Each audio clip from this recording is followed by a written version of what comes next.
I would rather be less influential and less financially successful knowing I'm doing what I'm supposed to do with my life.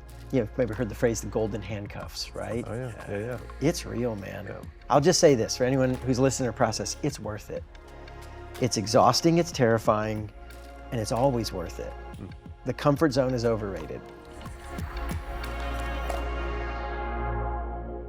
Welcome to another episode of the executive series Behind the Curtain of Leadership. I'm your host, Jamie Minton, and today we're speaking with a leader who's built a career transforming organizations and creating loyal brands. He's a strategist, an author, and a speaker who's worked with some of the world's largest companies, including Chick-fil-A, helping them build strong customer relationships. Scott Wozniak's journey began on stage as a child actor, eventually leading him into leadership development and business strategy. With a focus on building effective leadership teams and improving both customer and employee experiences, Scott's work has impacted companies across a variety of industries. Now, as the head of his own consulting firm, Scott continues to help leaders implement strategies that drive success and build thriving organizations. I'm looking forward to hearing more about his journey and the practical insights he has for business leaders today. Please join me in welcoming Scott Wozniak to the show.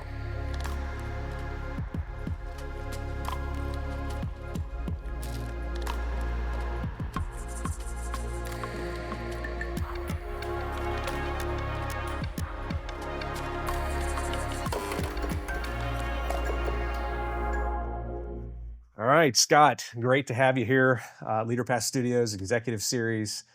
Can't wait to learn all about what's happening in your world. So let's start with, you're from the Atlanta area? Yeah, man, looking forward to this. So the first part of growing up was South Florida, but then we moved here in high school. So I did graduate high school in the area and man, made some awesome lifelong friends that honestly changed my life in the long run. But so I do claim a little Atlanta roots, but I'm a late arrival. Well, tell me about how you got into, I guess, that world, and I'll let you kind of set that up. And what drew you there, and then we'll take it from there. Yeah, so I'll just briefly say what I do is leadership development, strategy, organizational building, and that is not where I started, man. I started on a totally different path.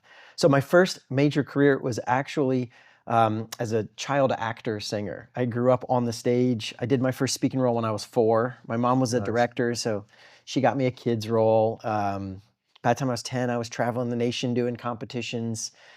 In high school, I ended up on an NBC Christmas special on TV and recorded albums, and it was awesome, right? I was having fun, and everyone says, you got the gifts, you gotta do this. So my first degree is musical theater performing. Cool. I usually don't lead with this. Like I want the leaders to like, oh no, this guy's awesome. And like, I'll do song and dance routines, right? Are we gonna have a note or two right now? Is that what you're saying? That's costs extra. Okay. That costs extra. All right. So I had a blast, but what happened was I got into my 20s, and I was getting lead roles, and it was the time to like really commit. You're gonna go to New York, LA, like film, theater, what are you doing? You gotta go all in. And as I was really praying through and thinking about it, I realized I didn't wanna do it. It was one of those things that it said, hey, you got the gifts. Everyone said, you gotta do this. And so now, like if I'm mentoring young adults and professionals, one of the lessons I teach them is it took me a while to figure it out, but just because you can doesn't mean you should, right?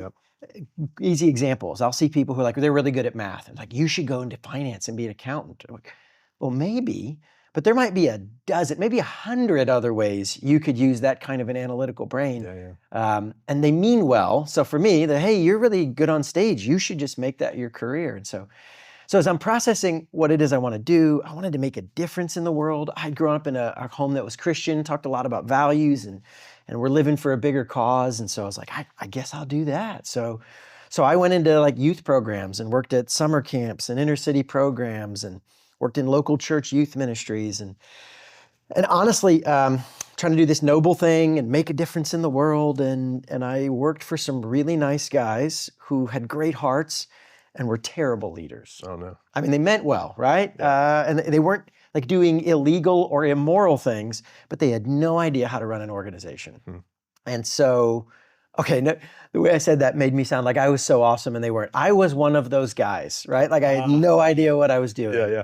And the chaos that we went through leadership-wise, organizations were struggling, staff were quitting. I mean, some of those organizations to this day have fallen apart. There were national groups that collapsed because the leadership didn't know what to do. And in the learning journey of that, I'm trying to talk to a mentor, and I'm like, what's going on? And and they handed me a book. In fact, I think it's a mutual friend of ours. They handed me a book by John Maxwell. Oh, So, yeah. 21 Irrefutable Laws of Leadership. Never heard of shows it. I up. have no idea what that is. You should check it out. Okay. It's a yeah. Yeah. That's a big one. You know it, and you know it even better than I do. But until that book, I literally didn't even have words for leaderships and teams and structures and plans. It was And like you were how old at that point? I was in my 20s, Okay. early 20s at this point, early to mid, and so I like had a revelation, like, oh, there's more than good intention and passion. There's some strategy, some tactics. And so I started learning it for myself. And I'm starting to read everything I could. I read everything John had written by then. I read everything else I could get my hands on, and started going to conferences, and I got a business coach. And as it started to come together and I'm applying it, I'm like, oh, this leadership stuff, this strategy, it makes a difference. Honestly, I was kind of like shaking my fist at God one day. I'm like, it's not right. The kingdom's held back for bad leaders and the world needs help. And why isn't somebody helping these people? And kind of felt like God was elbowing me like, yeah, somebody should help them. So really that's where I think I got clarity for my life purpose. It's certainly my passion. How do I come alongside leaders and help them actually build the organization of their dreams? The way I like to say it, kind of a half joke, is I think I'm called to be Merlin to the Arthurs of the world. Okay. Like God gives you a vision for Camelot. You got something awesome to build.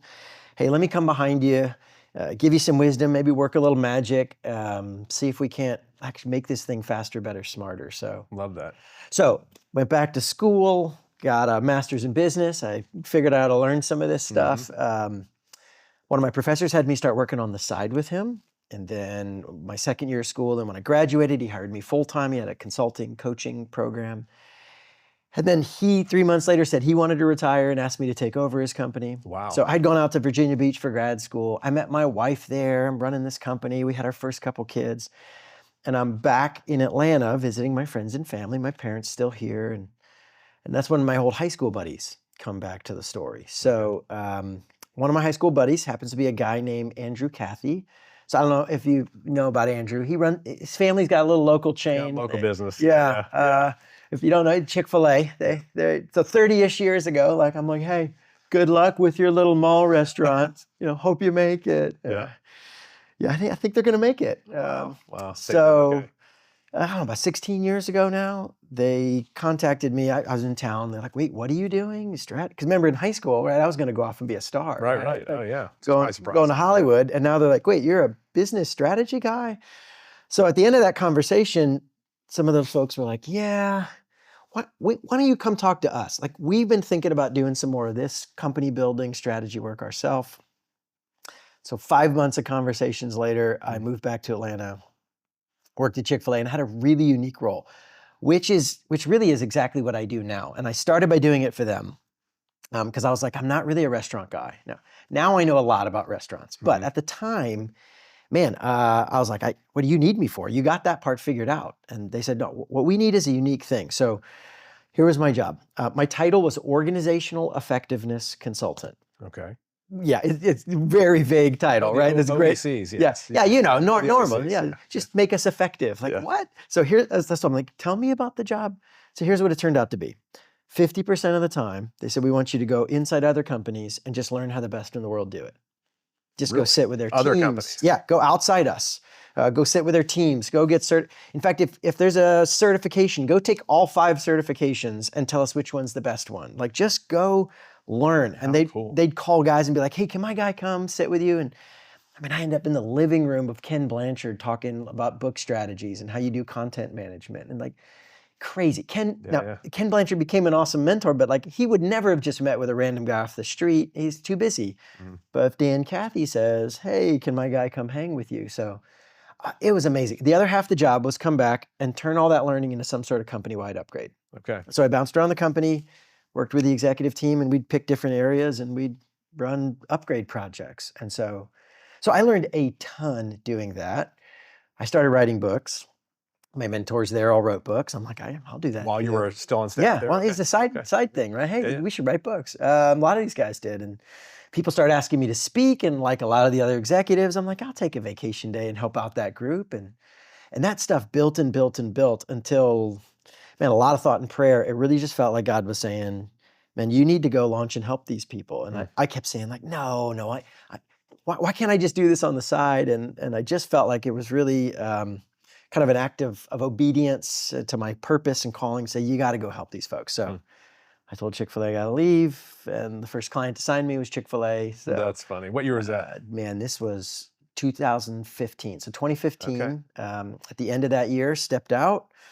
And we've been rocking and rolling. Nice. Were you nervous leaving? I mean, leaving such a big I ship. was I think we were terrified. talking about it. I think I remember our first time, my wife and I went to the headquarters, and it's just such an amazing culture, amazing place. I know we hear that, but like, we were like, I think the Cokes were free, the Coke machines are free, they fed everybody. I'm The like, we're here. drive What is this? in, it's a mile-long drive that the roadway has been sculpted to take you past the garden, the fountain, the waterfall, Unbelievable. and then inside.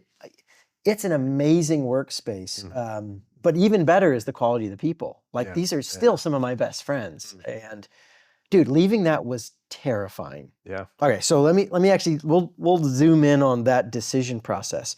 Okay, so there's a story in the Bible where the disciples of Jesus are in a boat and there's a storm going on and things are like that. And Jesus comes walking on the water. This is the famous walk on the water moment that people talk about. And the punchline is at the bottom end of that story, Jesus calls one of the disciples named Peter to get out of the boat and come out on the water with him. And that's the story that God just kept bringing up and bringing up and bringing up at this time. When I'm trying to blow it off, I'm like, and I kept being like, Jamie, I'm like, God, why don't you get in the boat? Like, he's like, come walk with me. And I'm like, come in here. Like, I want to, it's like, it's a really good boat. This is a cool boat. I mean, Chick-fil-A's boat's like a dadgum cruise ship. Yeah, Man. Like, it's a party on here. There's free food. Like, why don't you do this? And man, it just really became clear that for me, there was some folks, God said, I need you to go help these people. And the scale of the help they needed was beyond what I could credibly do with integrity. And so there was this terrifying moment. And what God kept saying to me was, is your trust in me or your trust in Chick-fil-A? And it was a deep gut check for my wife and I. Like, okay, who do we place our trust in? What are we really counting on to be safe and secure in life? And Chick-fil-A, no fault to them whatsoever, but because they were so stable and reliable as humans, and the business is stable, and it was like, oh man, I can settle here. There's no career risk. I'm done for the rest of my life. And a lot of my friends have done that, and I think it's good for them, right? Yeah. But man, there was this sense of, will I pursue my calling or will I stay in the zone of comfort? And that tension, I have found myself in that place more than once in my life. Let's go all the way back to my theater days, right? I'm a professional guy getting paid pretty good money. It's all I professionally know to do. And I'm like, I don't think I'm supposed to do with this in my life. I'm not supposed to do this with the rest of my life. Then what am I supposed to do? And I have no credentials. My degree is in this. I didn't diversify, right? Like I was all in. And so this moment, like, will I pursue a calling that I think is really what I'm made for? Or will I stay in the known zone, right? Will I stay in this comfort area? And man, it is a terrifying leap every time. I wish I could tell you that every time, like, okay, 4 or 5 times in my life, I've left the comfort zone and gone out into the unknown to pursue my calling. And it was easy. Oh no, it terrifies me every time. Because you were succeeding where you were. Yes. You were enjoying it and succeeding. Every It wasn't time. a bad gig. Yeah. That's right. Every time I left a zone for another zone, I was in leadership positions, getting paid well. The career looked clean, and people would all say, what are you doing? But here's what I know. Outside the comfort zone, there's more growth. And man, it doesn't matter how comfortable you are. If you're not doing what you're actually called to do, if you're not walking down the center lane of like, this is the direction my life is supposed to go, man, you're going to end up miserable. And I don't care how cool some of the most miserable people I know are highly successful CEOs who are doing things they don't love to do and deep down know is not really what they're supposed to do with their life. Yep. The hollow emptiness of the successful trappings that don't have purpose.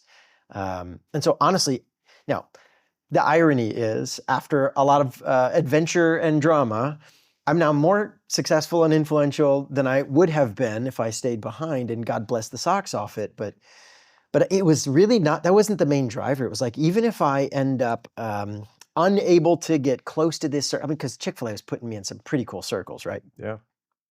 Even if I can never get close to this again, I would rather be less influential and less financially successful knowing I'm doing what I'm supposed to do with my life. Um, you've maybe heard the phrase the golden handcuffs, right? Oh, yeah. Yeah. It's real, man. Yeah. And so I'll just say this for anyone who's listening to process, it's worth it. It's exhausting, it's terrifying, and it's always worth it. Hmm. The comfort zone is overrated. Taking that step. Yeah. Wow. So when you launched out and you're cranking up your business as a consultant, Yep. what are you bringing into this new environment? What are you taking from what you learned, and are you formulating all the lessons you've learned, all the mentors you said you had, and things you did, and putting that into what at that point? Yeah, so we did, yes. We created some tools and models. I sat down and wrote some cool stuff. So the first major thing we launched with, we call the customer experience engine. Okay. Because people would come up and ask me, how do you actually do it? How do you create these kind of raving fans? How do you get this kind of brand loyalty? Like, how do you actually do that? And I think the overriding mentality is like, you got to be lucky, right? I mean, I guess you get lucky, right? You get the right product, or maybe you got to be in the right industry, right? If you're high tech, you do smartphones and video games, maybe you can do cool stuff, but not me, not for the rest of us.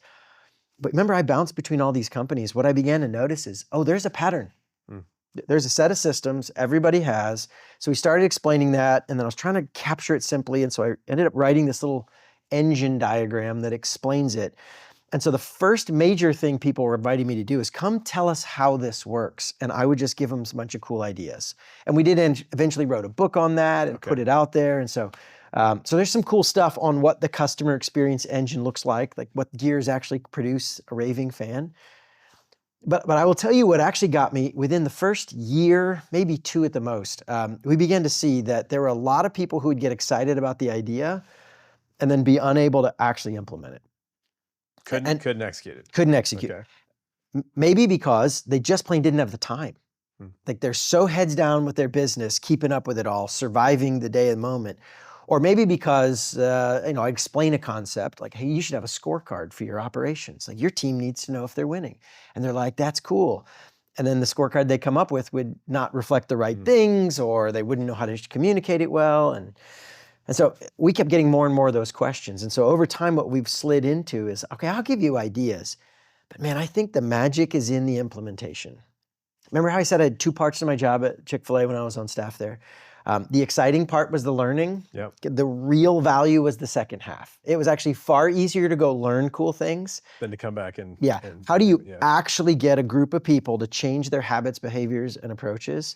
That proved to be the bigger challenge. And so that's where we said, okay, maybe we should do that. So that we split our time as an organization now. Like, hey, we'll give you the ideas, but a lot of times people will say, hey, can you help us actually implement these? Okay. So at the heart of that, we end up circling or focusing on 2 key ideas: customer experience and the employee experience. So we say we help people build legendary brands. And I'd say if you want to build a legendary brand, there's really 2 engines. There's a lot of surface details, but the core engines that drive all those surface details is you have a great customer experience and you have a great employee experience. You find great people and you keep them around, and they bring their best to turn your customers into raving fans. If you figure that out, you'll handle all the market changes and technology changes, and you'll shift to the product, and that's the underneath driver of success. Like, oh, that's cool. You want to lift the hood of the vehicle and say, hey, what's driving this thing? That's it. And so that's really where we focused our time is let's help you figure out how your engines are doing. Yep. And how do you bring ideas in like that? Is it keynotes? Is it, I'm going to come into a workshop, or is it companies would literally engage with you to come in and you understand enough to be able to do that? Yeah, so great question. Certainly, I'll do keynotes. Me personally, as the kind of founder, CEO, that's kind of my specialty. A lot of us speak, but I don't know, I'll probably do 75 speaking gigs at conferences this year. Okay. And so I'm all over the place, kind of getting the message out there, creating awareness, right? So yeah, great. We're glad to do speaking events, interactive workshops for a team, conferences, whatever. But really, your question had a good insight in it, because if you really want to dig into it, most of our work, if someone says, I'm interested, what we usually end up talking about is an assessment. I said, let's not talk in generic terms. Let's talk about your organization. So we'll come for 4 to 6 weeks. We'll dig in and we'll say, hey, what are you actually doing? Don't tell me, CEO, what you think. Like, why don't I go ask your people? In fact, why don't I go to your place of business and watch it happen? Why don't I ask your customers? We'll look at data from the finances to industry data. We'll interview, we'll do surveys, we'll collect videos, and we'll do this 4 to 6 weeks deep dive. And then we can come back and say, okay, here's what the best practices of somebody in your industry would be. We've done this so much now that it's like, oh yeah, we know. And we'll say, oh, you're nailing this one. Actually, what we give them is a letter grade. So it's like, they go take them back to school, right? It's like, yeah, you get a B- on that one, man. Like you're not great. A+ on this one. I have given an F. Really? Yeah, not to the whole engine, but like category. Which piece do you? Okay, so the most common F we would give is we have this category on the engine we call memorable moments, and it's because it's that most people aren't even aware of it or attempting it. So if you think about the engine, operational excellence is the first major gear. It's the big beast, right? You got to get your fundamentals right. Then you move to personalized service, and you're building a relationship and making cool stuff. And then the last gear we get into is memorable moments, where you do these epic little pops that just kind of take it over the edge. A guy in the event space like you would get it, right? Yeah. Like these catalytic moments that, now if you don't do the fundamentals right and you try to throw a catalytic party, nobody cares, right? Yeah. But if you do, then there's these cool viral things you can do to like, oh man, and it just makes them feel awesome. And that's both on the customer side and the employee side? Yes, so we have 2 engines parallel, we call them parallel, right? So there's the customer moment, you can do an employee moment. You totally get it. Yeah. But what we find is a lot of people just have their heads down and they're like, hey, we operating. And then like, yeah, like they should love us. No, you gotta create that moment and then capture all the hard work you've done and create that something special.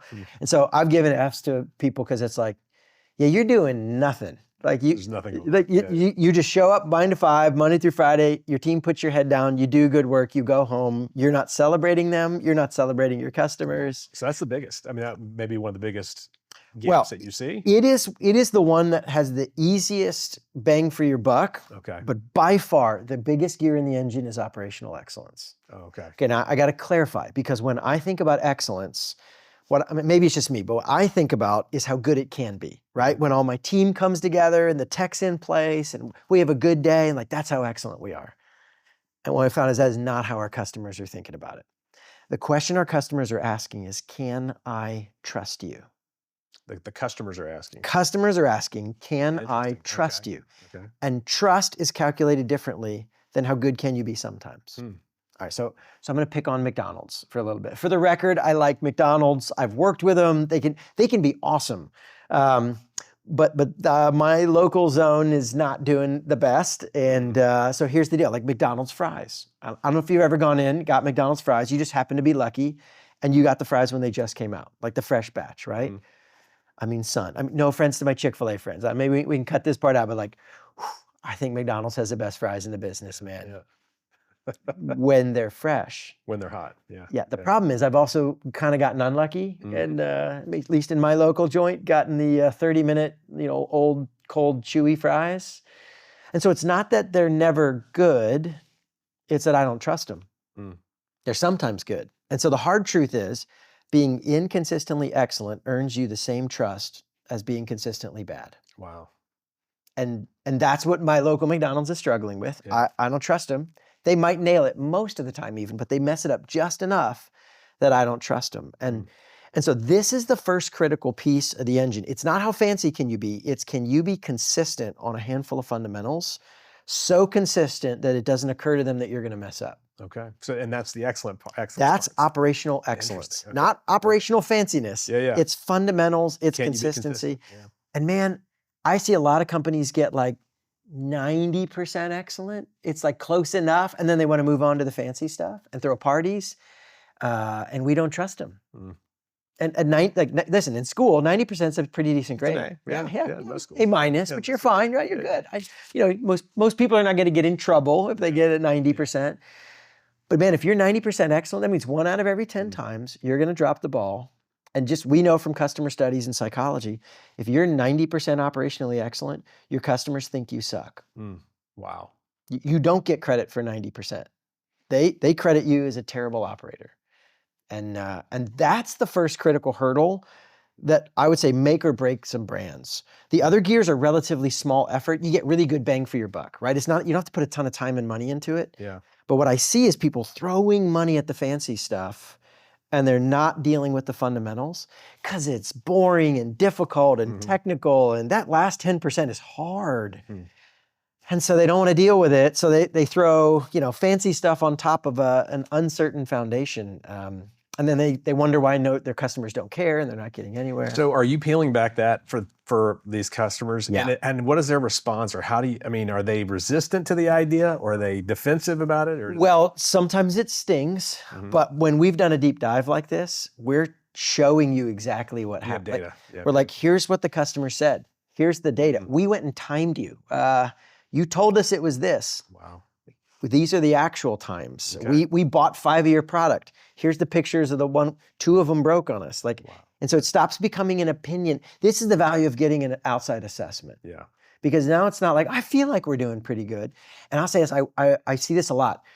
When the CEO does their own assessment, everybody sits Best up behavior. straight. Yeah. Exactly. We polish everything. And so whenever the CEO tries to check things out, it all looks pretty. Yeah, it's a totally different experience when an outsider. Into there. Yeah, and you get an authentic look. If you can, mystery shop your own stuff. So that might be advice to anyone listening. If you can, sometimes the way your business works, you can't, or you're too well known. Like Dan Cathy at Chick-fil-A, he cannot mystery shop at a Chick-fil-A. His face is literally, if you don't know, his face is literally on the wall inside every Chick-fil-A. They have a Cathy family photo of all the generations, and he's one of them. Sorry, you don't get to mystery shop us. So sometimes you just can't. You need an outside perspective or some anonymous look at your business, because they mean well. They're trying to give you a good experience. They're not trying to lie to you. And you don't know. And so we see this all the time. You think you know what's going on, but you really don't, because your view of the business is not the authentic view. Wow. And so when you talk about memorable moments, you talk about making sure the operational excellence is there the way you defined it. Yeah. Now you've kind of got, is that kind of the sandwich, or are there so many components that have to be addressed, but are those the two biggies that you see? Good leverage with the memorable moments, and they're missing it on the trust. Yeah, so we do have this personalized service where we talk about how to make the human connection and build all that stuff. But man, relevant for today, there's a gear behind all this stuff. Okay. We didn't used to have it on the engine, but we eventually had to add it because we would try to work with a company and it would fall apart, and we're like, why is it not? And we finally did our own research and figured out in the early days, this is probably 15 years ago, it either works or doesn't work with this thing, and it's a healthy leadership team. Okay. If you don't have a healthy team that collaborates and truly owns this and is willing to work together, this thing's gonna fall apart. You can't pick one gear of the engine and run one part and leave the other part hanging. You gotta run the whole play, and you gotta be able to collaborate and share resources and really get each other's back. You have to really function like a true team. How do you, in that context, just a quick question on that, how do you spot an unhealthy team? Yeah, so the first thing we look at is their meetings. There's more to it, but this is the easy, low-hanging fruit. Okay. The quality of their meetings, and we look for enough conflict. This is important. If there's too much nasty conflict, that's a problem. Sure. If there's zero conflict, that's also a problem. A lot of leadership teams, they get together, and the leadership team meeting is, hey, I'm going to do an update. You're going to do an update. Everybody just kind of reports. Good job, Jamie. Okay, Scott. Nice report. And then we go back to our job. What are you going to do this week? I'm doing this. Good job. That is an epic waste of time. You don't need to have that meeting. Yeah, record a little video, send an email in. Let's skip the updates. The point of a leadership team is to wrestle through things that are complicated enough, unclear enough, challenging enough that we really don't all agree, and we really need to wrestle through this. It's literally to spark arguments.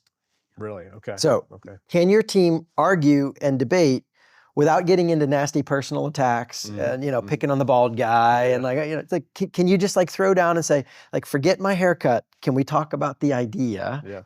Man, now we've got a decent team that's really wrestling through stuff together, and we'll see both problems. Either it's all feuding and power plays, or or everybody's in their own lane. We talk about the difference. It's the difference between a track team and a football team. Okay. So like, I ran both of these sports growing up. I don't know if you did these, but in track we have a team.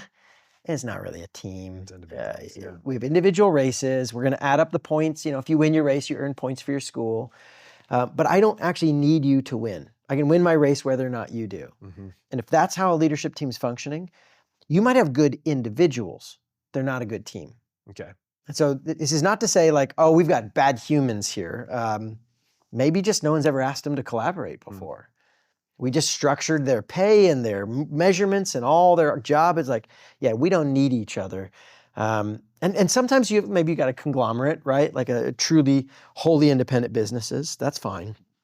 But in each of those businesses, man, each of those leadership teams really needs to be a collaborative unit. And so yeah, we'll just go sit in their meetings and just say, let me just observe one of your meetings. Don't do anything different. I just want to be a fly on the wall and watch you guys meet. And if they don't have a good argument, I'm like, okay, we're gonna have a problem here because it's gonna spin up in this one group. And this, from a customer experience standpoint, here's what we learned. You have to all tell the same story. You have to provide the same feeling from start to finish. Because if you give them 2 or 3 different kinds of customer experiences by the time they finish working with you, then they don't know which one to believe.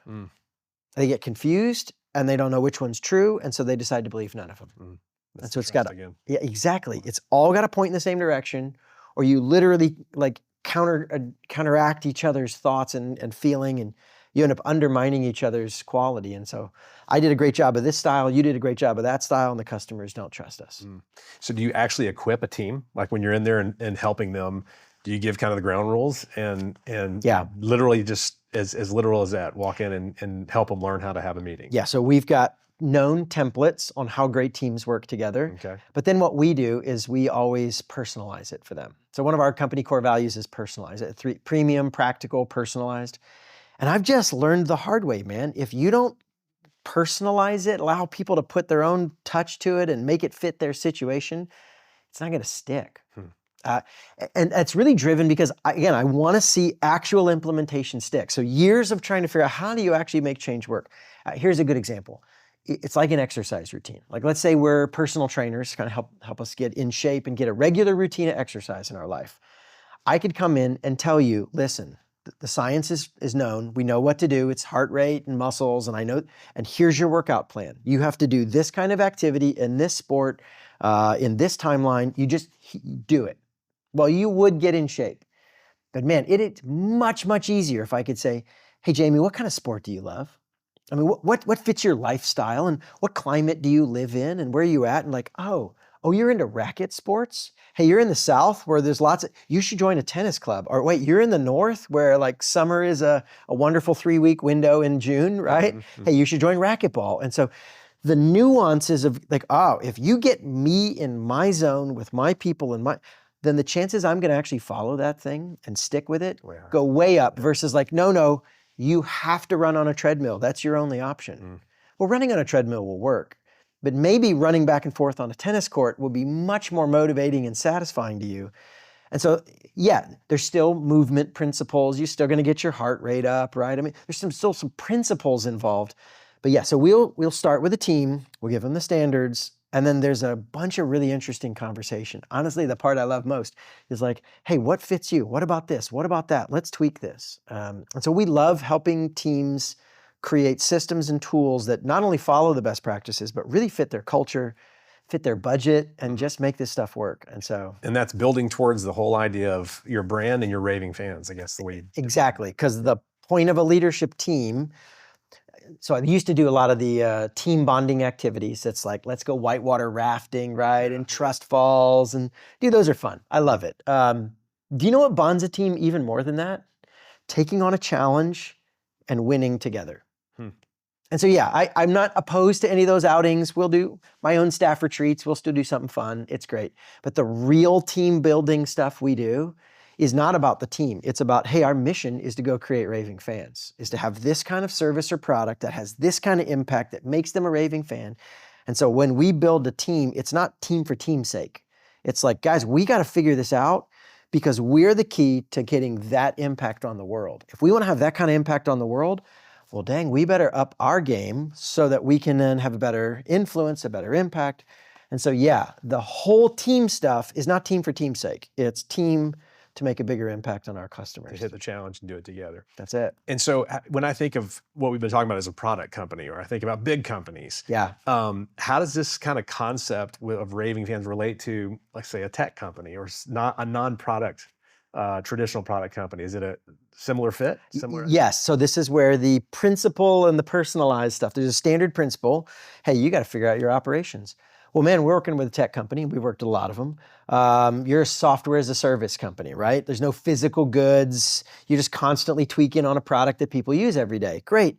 Well, what's your fundamentals, right? Maybe it's uptime for you. Your system can't go down. They need it any point in day. Or maybe there's a core piece of data that's the engine that they buy most of all. And of all the things, don't screw that one up, right?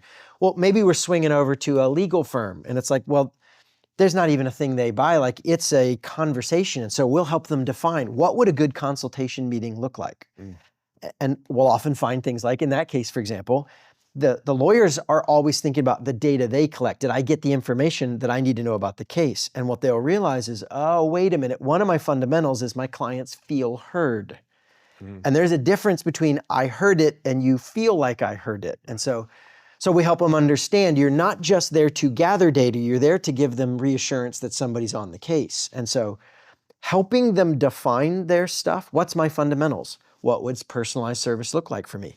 How do we create special moments for our people? And defining that, the details are always different, but the principles are the same. And then once you've defined it, well, gosh, let's put a measure around it. Let's put a team on it. Let's start trying it. And then, of course, once you try it, you're like, oh, well, actually, this part doesn't work as well as we thought. And you adjust in real time.